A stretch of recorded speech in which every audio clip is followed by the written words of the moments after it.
So I'm heading back to our apartment. Just got out of the temple. So we had a talk with that boy. He's an 18-year-old. He's from England. He's traveling, doing some humanitarian work. You know, he was digging some wells in Malaysia. And that lady, she's also traveling. She's Chinese, but she lived in America for quite some time. Anyway, so she is a atheist. She doesn't believe. But still she was open enough to listen to the class, and she thought that the knowledge about the soul changing bodies made sense, but she said that she was not more interested. The boy, he was open also. He liked to hear this knowledge. He was a little bit tired because of the jet lag. Nonetheless, they were listening with attention, and they both took some books and they ate prasadam, so that's very nice. Somehow or other, they got the mercy to come to the temple and eat prasadam, even that atheist lady. One really has to, first of all, be disgusted with the material way of life. Otherwise, it's very, very hard to actually really want to inquire more about the fundamental principle of our existence. My Lord, your Lordship can easily be approached, but only by those who are materially exhausted.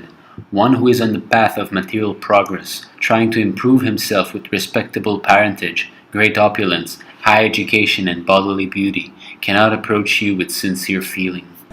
If one is not disgusted with normal traveling, eating with friends, learning new things, all this stuff, then it's hard to take the spiritual life. That's why there's a verse in Bhagavatam is that to those who are materially exhausted, only to them can they surrender.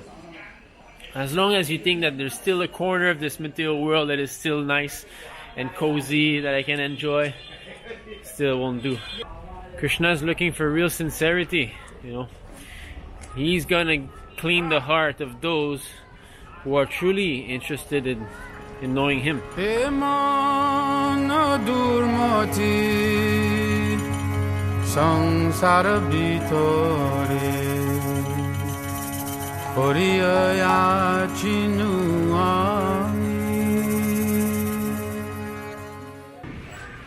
We are taking a walk. My wife, Lila Nandini, Devi Dasi, and our son, Krishna Sudam, who's sleeping. This used to be a place that we had in 2014 when we had the temple here in Zhongshan, in those apartment buildings. That those signs that you see there, those characters, is actually Hare Krishna, is the Mahamantra in Chinese. And now there are new owners of the place, but still they have not removed. You can see the man in white there is the owner. He has not removed the Mahamantra, so me and my wife, we were laughing because it's still there, people will still see it and read it, and that's good. My wife will be going to Singapore with our son, and I will be staying behind to take rest with the good advice of Sundar Gopal Prabhu. Because for the Chinese New Year, normally there's a very intense Sankirtan in Singapore. I wanted to go and help, but my health comes first. I'm not feeling bad actually, the symptoms of tuberculosis are not there. There's a bit of side effect from the medicine, a little bit of headache, but nothing too big. If the tuberculosis becomes tuberculosis resistant to certain type of medicines, it means then it has to be treated with something more stronger, So better safe than sorry. Now we are here in Zhongshan.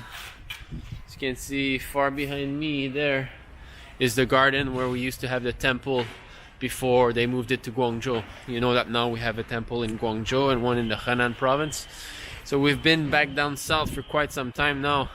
Initially we were supposed to come down here so that my wife can stay with the Matajis here in the Guangzhou temple while I go travel with Sundar Gopal Prabhu and other devotees to Europe, for those of you who've seen the previous episodes. But it so turned out that I got tuberculosis, and it would be too hard for me to take care of the temple, take care of my wife and our son back up north. Plus, it's very cold there at the moment.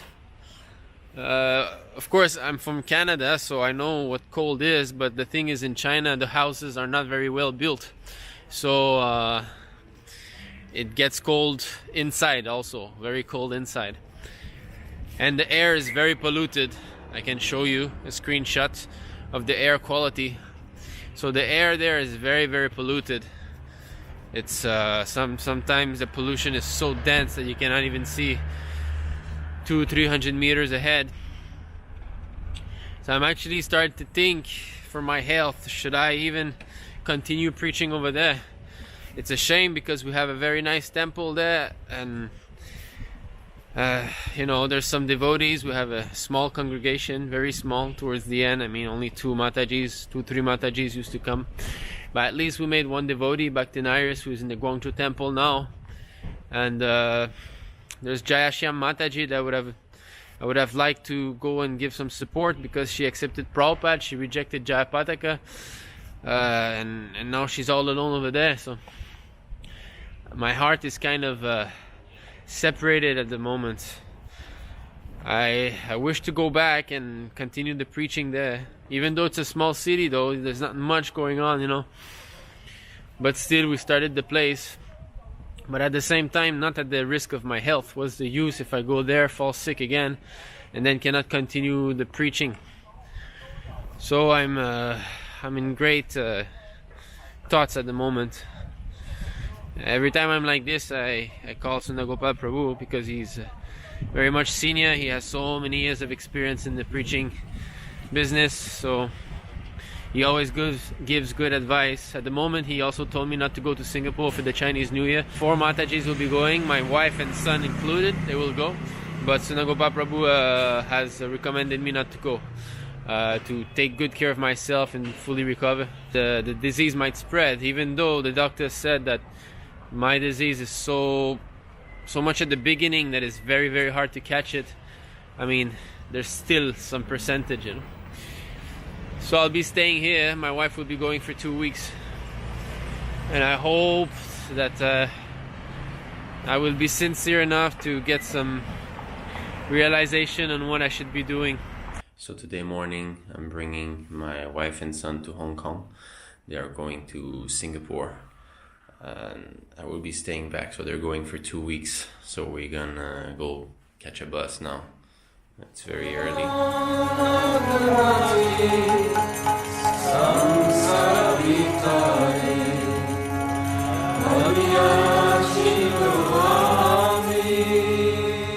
Tabani Jajan Kono Mahajane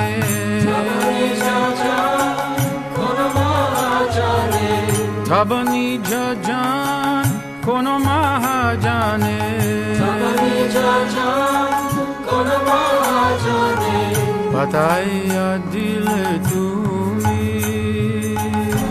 So this is the border between Shenzhen and Hong Kong.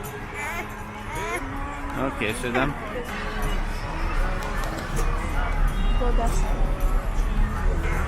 so we're getting in a car that's gonna bring us to the airport.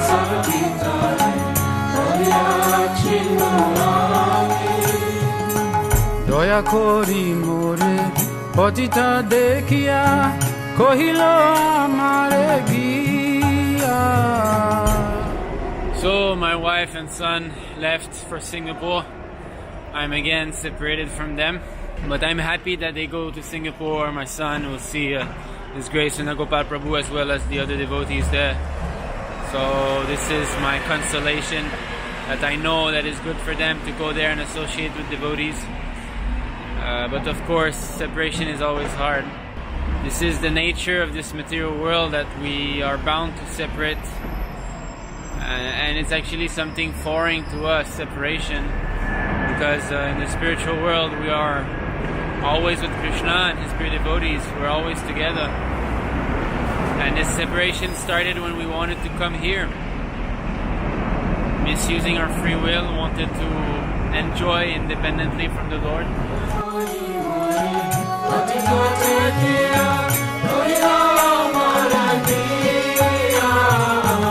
ওহে দিন জান শুনবালো কথা, ওহে দিন জান শুনবালো কথা, উল্লসিত হবে